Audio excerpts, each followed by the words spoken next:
টাকাটা একটু হাতে ধরেন। আলহামদুলিল্লাহ। এই টাকাটি আপনাকে দিছে আমাদের মাহমুদনগর ইউনিয়নের বালিয়াপাড়ার সংগঠন থেকে। তাদের জন্য একটু দোয়া করবেন। আলহামদুলিল্লাহ। এখানে 8,000 টাকা আছে।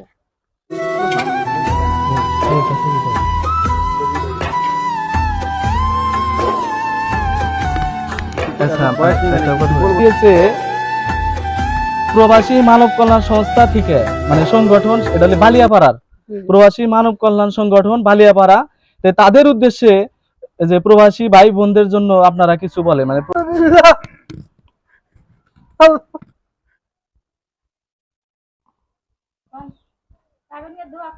তাগর জন্য একটু দোয়া করে দেন যে আল্লাহ জানে তাগর তুমি বাঁচা রাখো, তাগরে অনেক মালমাত্রার তৌফিক দিয়ে দিও আল্লাহ, তুমি তাগরে ই করে দিও, সমস্ত ইয়ের তৌফিক দিয়ে দিও আল্লাহ।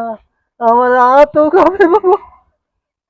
আচ্ছা ঠিক আছে, আর তেমন কিছু বলতে হবে না আসলে। আলহামদুলিল্লাহ হুজুর, রাব্বিল আলামিন। এই যে জিনিসগুলো দিছে আল্লাহ তাগরে 5, 6, 7, 8, 9, 10, 11, 12, 13, 14, 15, 16, এখানে 8,000 টাকা আছে।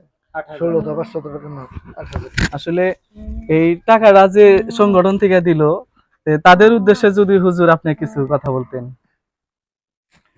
আলহামদুলিল্লাহ, আমি অসংখ্য কৃতজ্ঞতা জানাই, বিশেষ করে আমাদের যাদের মাধ্যমে আমরা এই টাকাটা পাইলাম। আমাদের ইউনিয়নে বিশেষ করে আমরা 3 জনকে দেখি, সিরাজুল ইসলাম ভাই, আব্দুর রাজ্জাক ভাই এবং আমাদের হৃদয়। এই 3 জন মানবিক কাজে অনেক অগ্রসর।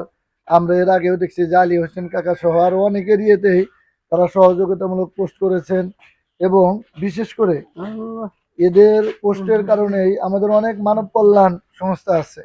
তার ভিতরে বালিয়াপাড়া মানব কল্যাণ সংস্থা, তারা প্রবাসী কল্যাণ ফান্ড থেকে তারা এর আগেও সহযোগিতা করছেন এবং এখনো সহযোগিতা করছেন। আমরা তাদের জন্য অত্যন্ত কৃতজ্ঞ। তাদের জন্য আমরা দোয়া করি যে তাদের এই কাজগুলি ধারাবাহিকভাবে যেন চালু থাকে এবং তাদেরকে যেন আল্লাহ তাআলা আরো ধন সম্পদ দান করেন। তাদের মন মানসিকতা যেন আল্লাহ তাআলা আরো ভালো করে দেন, যাতে করে তারা আরো বেশি বেশি এরকম ভাবে দুস্থ অসহায় যারা আছে তাদের পাশে দাঁড়াতে পারে।